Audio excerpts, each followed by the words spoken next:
Assalamualaikum warahmatullahi wabarakatuh. Perkenalkan, nama saya Yolanda Novi Dwiyanti, nomor NIM 1705520236. Saya dari kelas D1 Akuntansi, mata kuliah Audit Investigatif yang diampu oleh Bapak Arif Himawan Dwi Nugroho, SE MMAKCA CPA. Saya dari program studi akuntansi angkatan 2017, Universitas Tikubang Unisbank Semarang. Tujuan dari presentasi ini ialah pemapar ingin memaparkan materi bertemakan peran internal auditor dalam pencegahan dan pendeteksian kecurangan. Selain itu, presentasi ini juga bertujuan memenuhi tugas mata kuliah audit investigatif yang diampu oleh Bapak Arif Himawan Dwi Nugroho, SEMMAKCA CPA. Peran auditor internal dalam pencegahan dan pendeteksian kecurangan. Di sini saya akan membahas 5 materi pembahasan yang berkaitan dengan peran internal auditor dalam pencegahan dan pendeteksian kecurangan. Materi yang pertama adalah fenomena yang berkaitan dengan kecurangan. Yang kedua ada teori kecurangan Diamond Theory. Yang ketiga ada komponen pengendalian internal. Yang keempat yang akan saya bahas adalah peran internal auditor dalam mencegah dan mendeteksi kecurangan. Dan yang terakhir kelima ada kompetensi internal auditor. Yang pertama yang akan saya bahas adalah fenomena yang berkaitan dengan kecurangan. Sebelum kita membahas lebih jauh lagi, pertama-tama kita harus tahu dulu apa itu fraud. Fraud itu istilah yang berasal dari bahasa Inggris yang berarti kecurangan. Dalam dunia akuntansi, fraud merupakan salah satu jenis kesalahan. Selain fraud, kekeliruan atau error merupakan suatu jenis kesalahan dalam proses akuntansi. Kedua istilah tersebut, fraud dan error, merupakan suatu kesalahan dalam suatu proses akuntansi.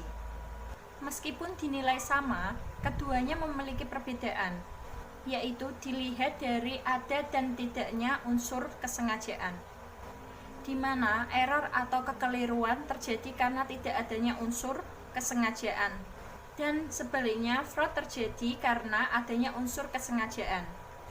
Faktanya, kecurangan atau fraud lebih sulit dideteksi pada kekeliruan atau error, karena manajemen atau karyawan akan berusaha menyembunyikan kecurangan. Menurut IAPI atau Institut Akuntan Publik Indonesia, fraud atau kecurangan merupakan suatu tindakan yang disengaja oleh satu individu atau lebih dalam manajemen dan pihak yang bertanggung jawab atas tata kelola, karyawan, dan pihak ketiga yang melibatkan penggunaan tipu muslihat untuk memperoleh suatu keuntungan secara tidak adil dan melanggar hukum.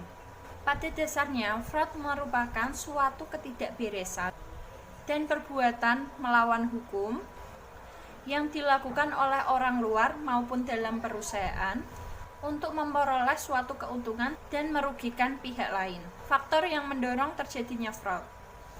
Setidaknya terdapat 3 hal yang mendorong terjadinya fraud. Faktor yang sering menjadi pemicu dan pendorong terjadinya fraud yaitu: yang pertama ada tekanan, yang kedua ada peluang, dan yang ketiga ada rasionalisasi. Tekanan, terjadinya dorongan yang menyebabkan seseorang untuk melakukan kecurangan yang dipicu oleh beberapa alasan, mulai dari alasan ekonomi, emosional, nilai. Yang kedua adanya peluang. Ketika adanya suatu peluang, maka disitulah ada kesempatan yang dilakukan oleh pelaku kecurangan. Faktor ini biasanya didorong karena lemahnya internal kontrol atau penyalahgunaan wewenang dalam perusahaan. Yang terakhir, ketiga ada rasionalisasi. Faktor ini terjadi ketika seseorang melakukan rasionalisasi atau mencari pembenaran atas terjadinya suatu kecurangan. Hal ini biasanya dilakukan karena pelaku mempertahankan jati dirinya sebagai orang yang dipercaya, sehingga ia akan mencari pembenaran dalam tindakan yang telah dilakukannya tersebut. Lalu selanjutnya saya akan membahas tentang kelompok fraud dalam perusahaan. The Association of Certified Fraud Examiners, yang merupakan sebuah organisasi profesional yang bergerak di bidang pemeriksa kecurangan, membedakan fraud menjadi 3 golongan atau kelompok berdasarkan jenis perbuatannya, yaitu yang pertama ada penyimpangan aset, kedua ada pernyataan palsu, dan yang ketiga ada korupsi. Yang pertama yang akan saya bahas terlebih dahulu ada penyimpangan aset. Penyimpangan aset, kelompok ini melakukan kecurangan dalam penyalahgunaan aset suatu perusahaan. Kelompok ini mudah sekali dideteksi karena dapat diukur, dihitung dengan mudah.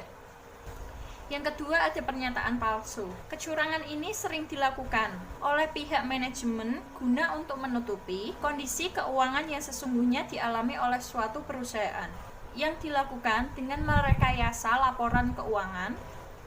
Yang ketiga ada korupsi. Korupsi bukan hanya terjadi dalam suatu perusahaan. Biasanya korupsi juga sering ditemukan pada beberapa negara yang sedang berkembang. Hal tersebut disebabkan adanya kurangnya tata kelola yang baik. Kelompok fraud ini atau kecurangan ini lebih sulit dideteksi karena banyaknya pihak yang bekerja sama dalam menikmati suatu keuntungan yang telah diberikan. Termasuk di dalamnya terdapat konflik kepentingan, penyuapan, pemerasan, dan suatu penerimaan yang ilegal. Lalu selanjutnya saya akan membahas gejala kecurangan. Untuk mendeteksi suatu kecurangan yang dilakukan dalam suatu perusahaan, ada beberapa gejala yang harus diperhatikan jika fraud atau kecurangan itu terjadi. Beberapa gejala yang sering terjadi. Yang pertama yang akan saya bahas ada gejala kecurangan yang terjadi dalam suatu manajemen. Gejala kecurangan yang terjadi pada manajemen biasanya terjadi karena adanya yang pertama, ketidakcocokan antara orang-orang yang berada pada manajemen atas. Yang kedua, motivasi serta moral karyawan tergolong rendah. Yang ketiga ada kurangnya staf dalam departemen akuntansi. Yang keempat, adanya penjualan dan laba yang menurun. Dan di sisi lain, utang piutang yang meningkat. 5 adanya kelebihan persediaan yang signifikan. Selanjutnya, gejala kecurangan yang terjadi pada karyawan. Biasanya hal tersebut terjadi karena adanya yang pertama, adanya faktor ganda. Yang kedua ada pergantian kualitas barang. Yang ketiga, pencatatan yang salah, tidak akurat di dalam buku besar. Yang keempat, adanya pengeluaran tanpa dokumen pendukung. Saya akan membahas cara mendeteksi terjadinya suatu kecurangan. Jenis kecurangan yang sering terjadi dalam perusahaan adalah kecurangan dalam pelaporan-laporan keuangan. Untuk melihat kecurangan di dalamnya, cara yang bisa dilakukan adalah sebagai berikut. Yang pertama, periksa jajaran manajerial. Yang kedua, adanya keterkaitan dengan pihak eksternal. Yang ketiga, ada sifat organisasi. Yang keempat, periksa karakteristik operasional laporan. Kelima, auditor internal. Dan yang keenam, ada auditor eksternal. 1. Periksa jajaran manajerial. Umumnya, beberapa kasus kecurangan maupun penggelapan pada laporan keuangan seringkali melibatkan pihak di jajaran manajerial atau pengambil keputusan. Oleh karena itu, jajaran manajemen harus diselidiki dengan baik untuk mengetahui tujuan mereka melakukan kecurangan. Yang kedua, adanya keterkaitan dengan pihak eksternal. Salah satu cara yang sering digunakan dalam melakukan kecurangan adalah dengan memberikan bantuan kepada perusahaan, baik perusahaan yang nyata maupun perusahaan yang fiktif. Jadi, untuk menghindari kecurangan, bisa dideteksi dengan adanya hubungan dengan perusahaan, antara perusahaan dan lembaga keuangan, perusahaan dengan individu, eksternal auditor, lembaga pemerintahan, atau investor. Yang ketiga, ada sifat organisasi. Sebuah kecurangan seringkali tidak terdeteksi karena adanya struktur organisasi yang digunakan untuk menyembunyikan suatu kecurangan. Misalnya, struktur organisasi yang terlalu kompleks atau tidak adanya internal audit dalam sebuah departemen. Oleh sebab itu, dalam mendeteksi adanya kecurangan harus memahami dengan benar seluk-beluk perusahaan, termasuk pemilik perusahaan. Yang keempat, periksa karakteristik laporan keuangan. Untuk mendeteksi terjadinya kecurangan, bisa melakukan pemeriksaan beberapa laporan keuangan, mulai dari rekening, pendapatan, aset, kewajiban, pengeluaran, hingga ekuitas. Biasanya, tanda kecurangan akan terdeteksi dengan melihat adanya perubahan dalam laporan keuangan. Yang kelima, auditor internal. Ini merupakan aktivitas konsultasi yang independen dan objektif untuk menambah nilai dan memperbaiki operasional perusahaan. Auditor internal sering juga disebut penilaian dilakukan oleh personil dalam organisasi yang memiliki kompetensi dalam meneliti catatan akuntansi perusahaan dan pengendalian internal dalam perusahaan. Tujuan dari internal auditor adalah membantu pihak manajemen dalam pertanggungjawaban dengan saran, penilaian tentang kegiatan yang diaudit. Yang keenam, ada auditor eksternal. Berbeda dengan auditor internal yang dilakukan oleh personil dalam perusahaan, auditor eksternal dilakukan untuk membantu pihak luar dalam melakukan deteksi kecurangan dalam perusahaan, serta melakukan analisa jika auditor internal mengalami kesulitan. Slide selanjutnya saya akan membahas contoh fenomena kasus fraud yang terjadi. Ada 3 kasus yang akan saya bahas di sini. Yang pertama, ada Facebook dan Google fraud 122 juta US dollar.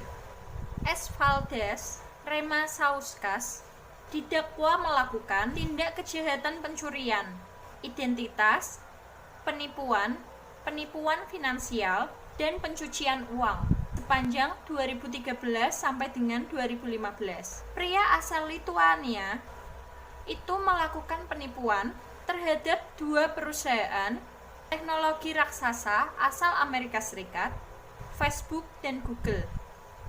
Pria berusia 50 tahun tersebut melakukan penipuan dengan total kerugian mencapai 122 juta US dollar, masing-masing Facebook nilai 99 juta US dollar dan kepada perusahaan Google senilai 23 juta US dollar.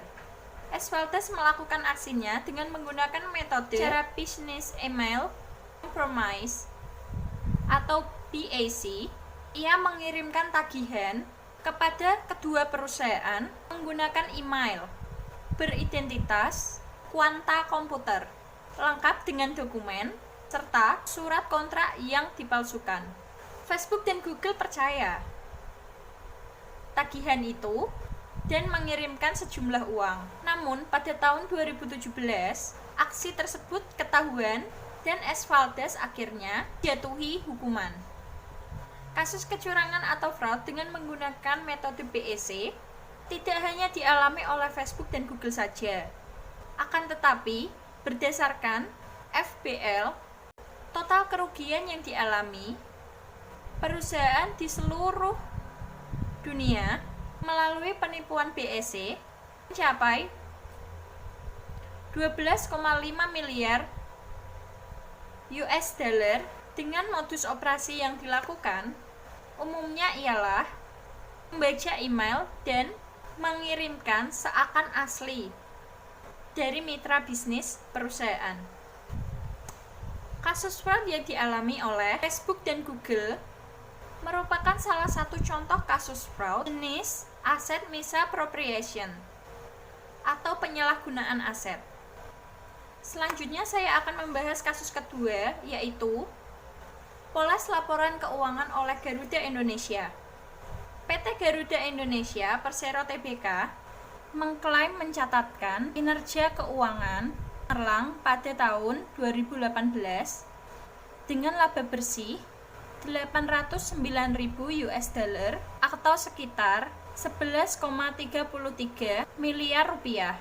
Namun, anehnya, dua komisaris perusahaan menolak menandatangani laporan keuangan karena menduga ada kejanggalan pencatatan transaksi demi memoles laporan keuangan tahunan pada tahun 2018.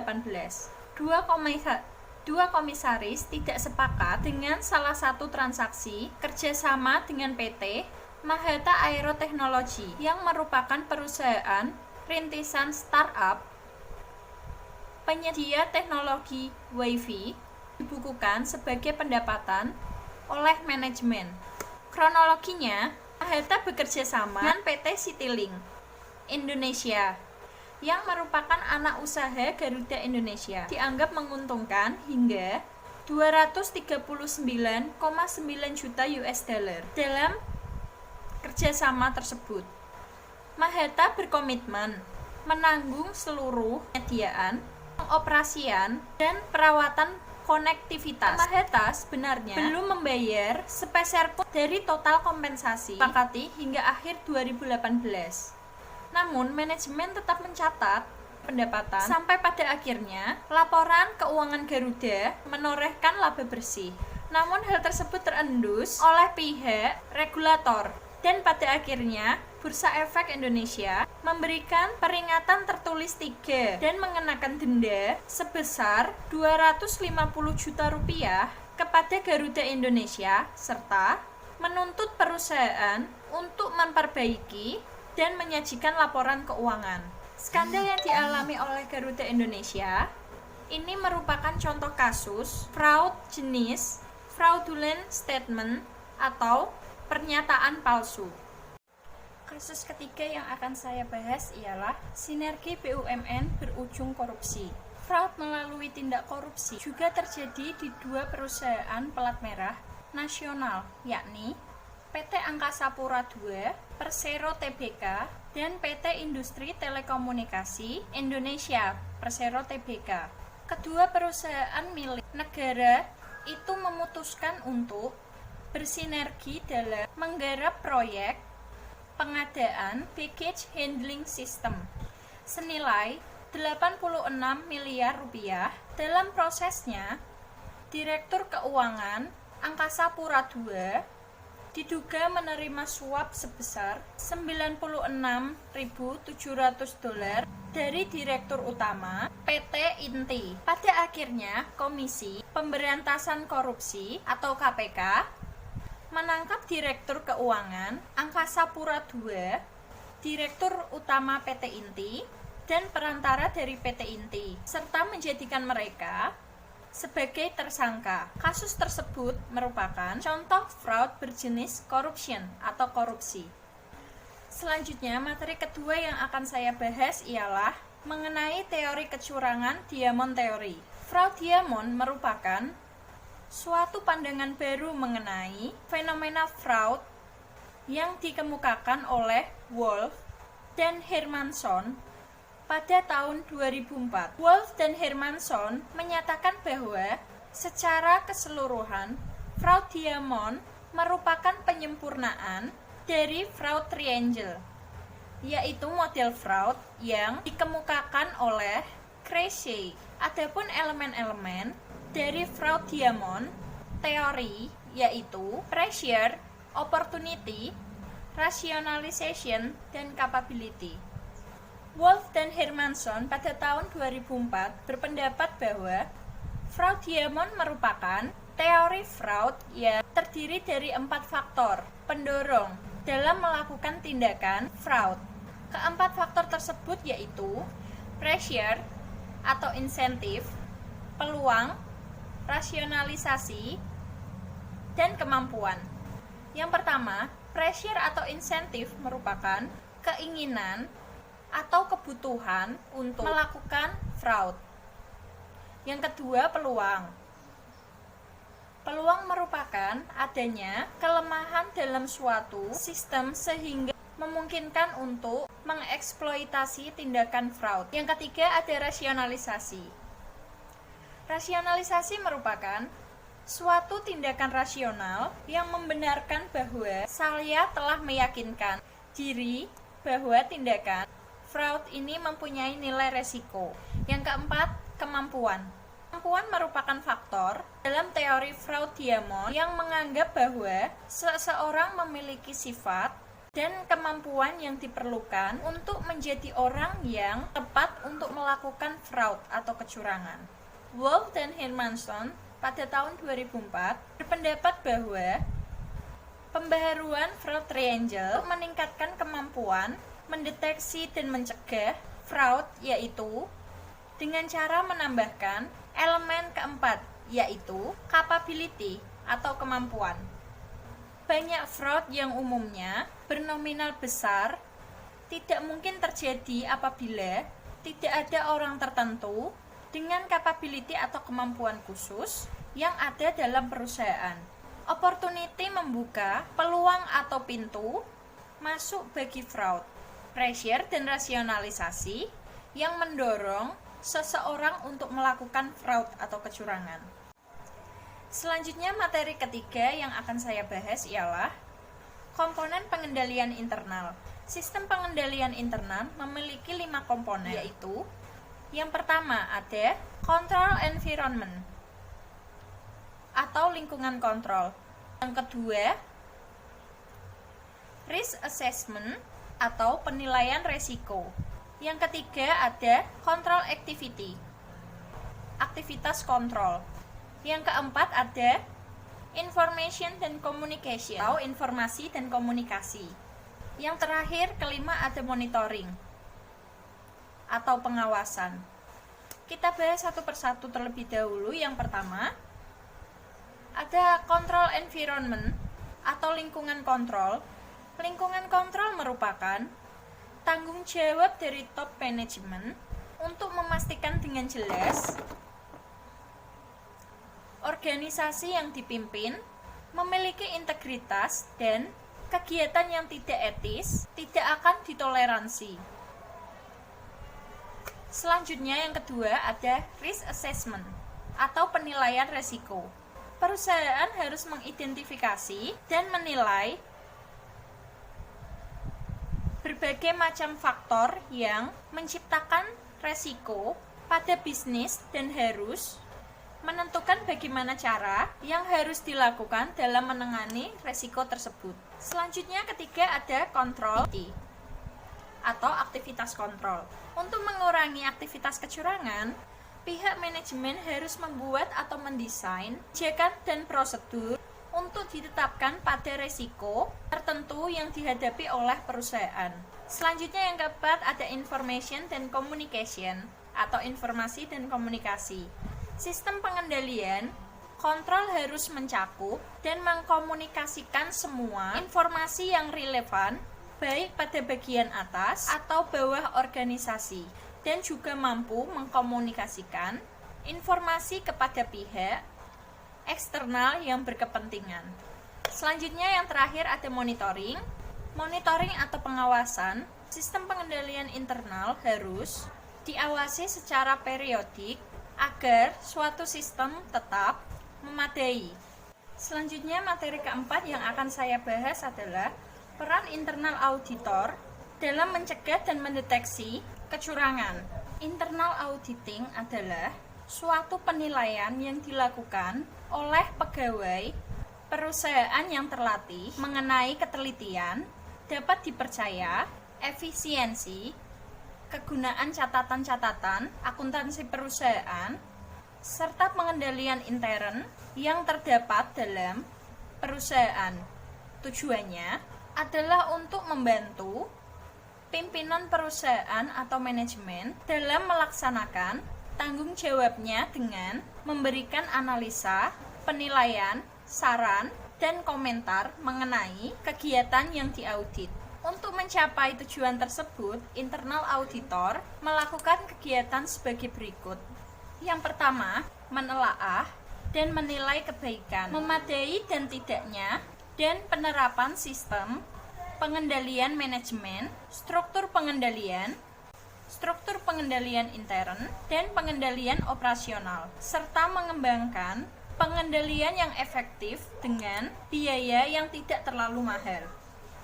Yang kedua, memastikan ketaatan terhadap kebijakan, rencana, dan prosedur-prosedur yang ditetapkan oleh pihak manajemen.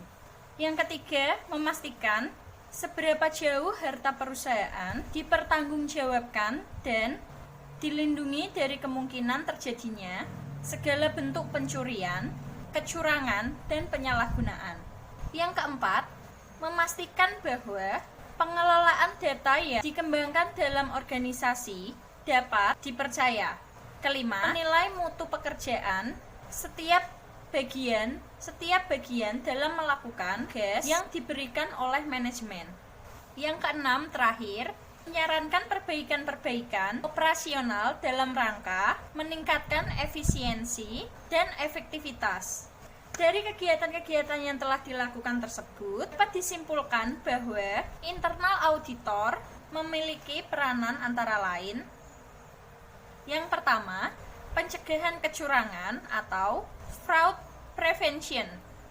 Yang kedua, pendeteksian kecurangan atau fraud detection. Yang terakhir, ketiga, investigasian kecurangan atau fraud investigation.